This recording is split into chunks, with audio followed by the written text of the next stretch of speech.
what's going on, guys? Today I have a £500 mini ITX gaming PC. Now this build was actually requested by one of my subscribers, so this is mainly for them, but if many other people may want to build this as well. So let's start off with the build. We have the processor, which is Intel Core i5-3470. We have a 3.2 GHz base clock speed, which is going to be enough, and a 3.6 GHz when it needs to turbo up. So it's going to be a decent processor. It's going to perform well in games, and if you want to do some video editing and stuff like that, the render times aren't going to be too bad. But anyway, this processor has 6 megs of cache, which is decent.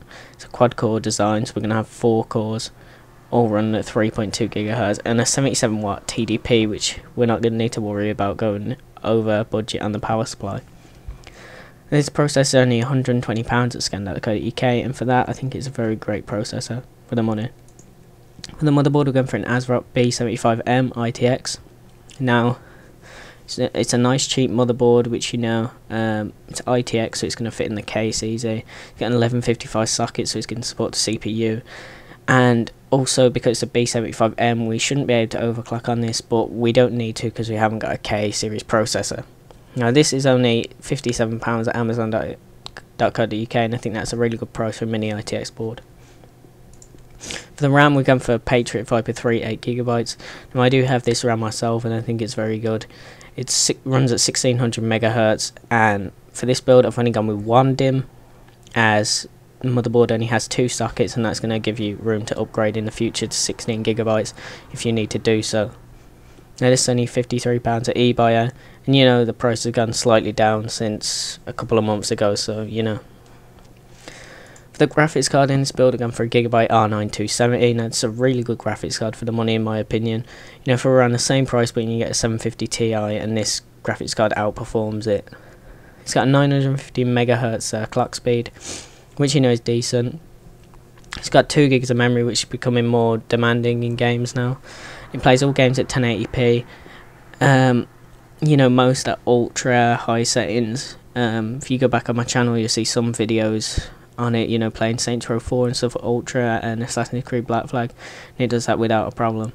And also, in my opinion, it's the best price for performance card at the minute. For the power supply, I'm going for a Corsair CX430M. Now this is going to provide reasonable power for the build. We're not going to be overclocking the CPU. We may want to overclock the graphics card, which this would be more than capable of. It's a M PSU, so it's semi-modular.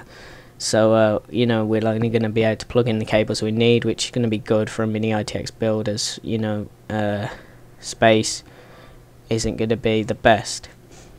It's also going to be reliable. Corsair really good make, and it's relatively quiet as well. Now for the case, you can change this up a bit if you would like, but I've gone for a Bitfenix Prodigy.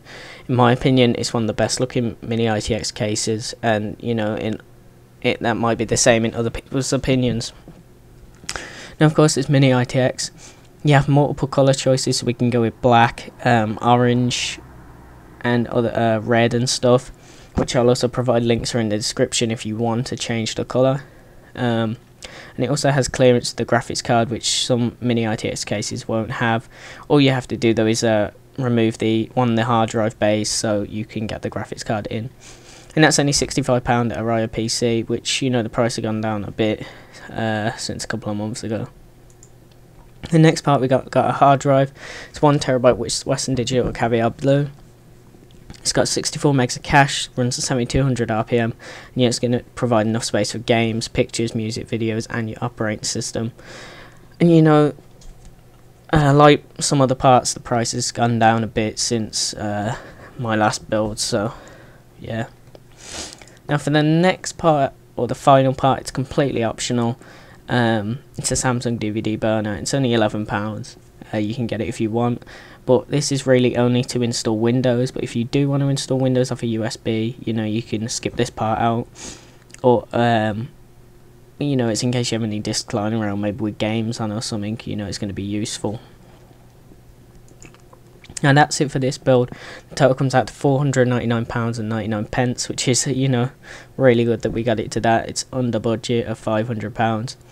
and these prices were taken on the 13th of July 2014, so if the prices have changed, that would be why. Now, shipping costs may also be included, but that shouldn't be too much. Anyway, that's it for this video. Thank you for watching. Please subscribe, and goodbye.